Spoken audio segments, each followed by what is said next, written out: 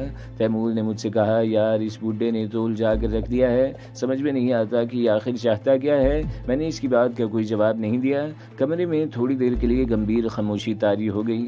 تھوڑی دیر بعد علی مراد لوٹ آیا اور اس نے بتایا کہ تمہارا شبہ غلط ہے، بنگلے کے آس پاس تو کوئی بھی نہیں ہے۔ پھر وہ پرخیال انداز میں بولا، ویسے یہ آدمی جمالی زیادہ بھروسے کے قابل نہیں ہے، اس لیے اس کی کبھی بڑے سائیں سے نہیں بنی تھی۔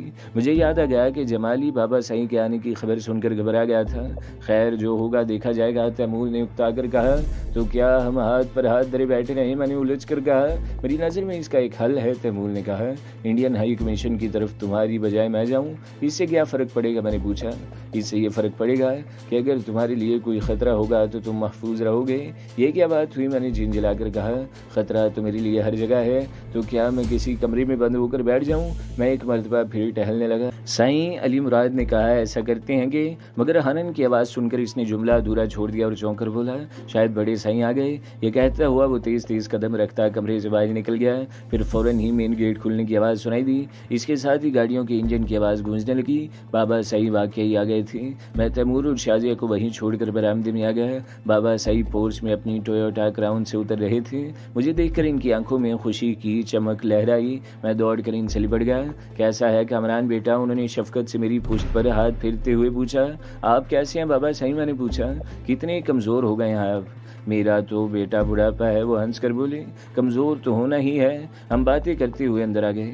تیمور اور شازیہ نے انہیں بہت ادب سے سلام کیا۔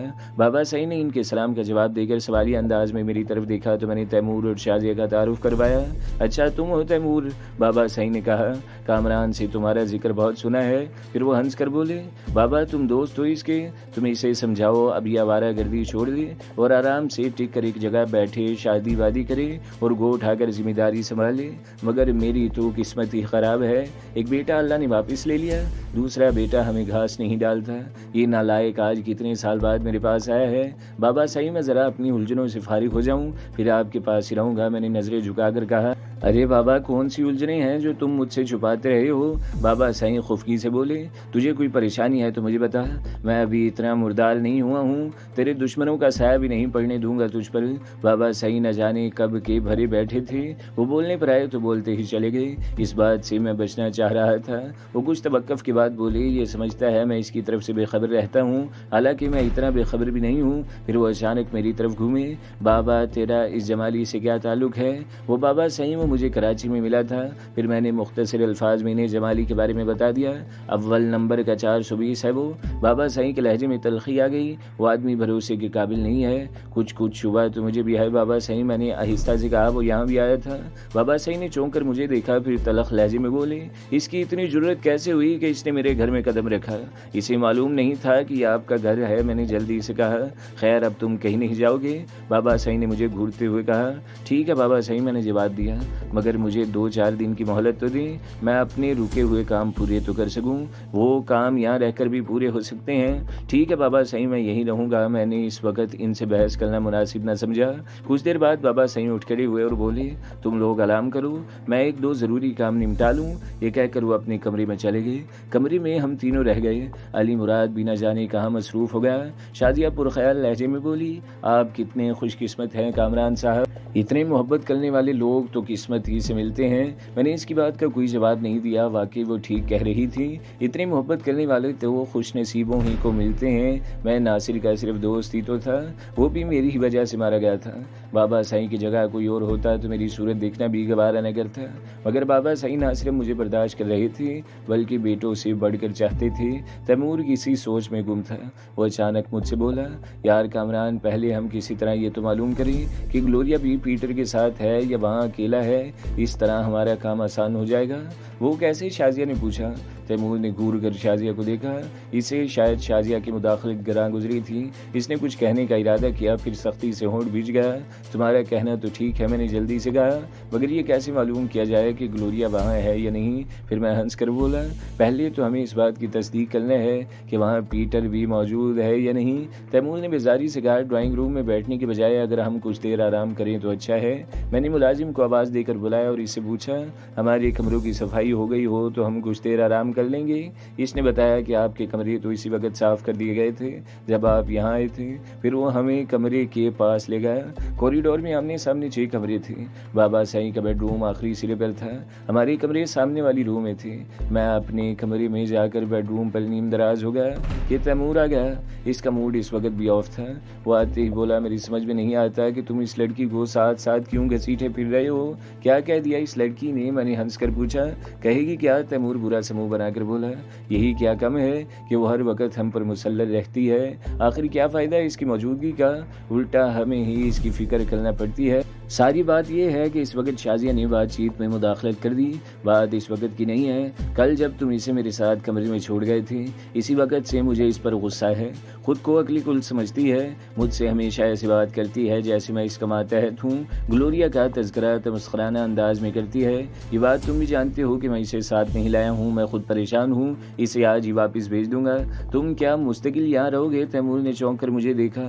یہ میں نے کب کہا ہے؟ میں نے جواب دیا، میں تو اس طریقے پر غور کر رہا ہوں جس کے ذریعے پیٹر کے بارے میں تصدیق کی جائے۔ پھر کچھ توقف کے بعد بولا، سفارت خانوں میں نچلا سٹاف عموماً پاکستانی ہی ہوتا ہے، نہ بھی ہو تو کوئی فرق نہیں پڑتا، کسی ملازم سے رابطہ کرنا پڑے گا جو اندر کی خبر دے سکے، اور وہ آپ کے پوچھتے ہی ایک دم بتا دے گا۔ تیمور کے انداز میں طنز تھا۔ تو دوستو، اگلی قسط سننے کے لیے ہمارے چینل کو ضرور سبسکرائب کریں، ویڈیو کو لائک کریں اور بیل کے آئیکن پر بھی کلک کر دیں تاکہ ہر جو آنے والی ویڈیوز ہیں وہ آپ کو سب سے پہلے ملتی رہیں۔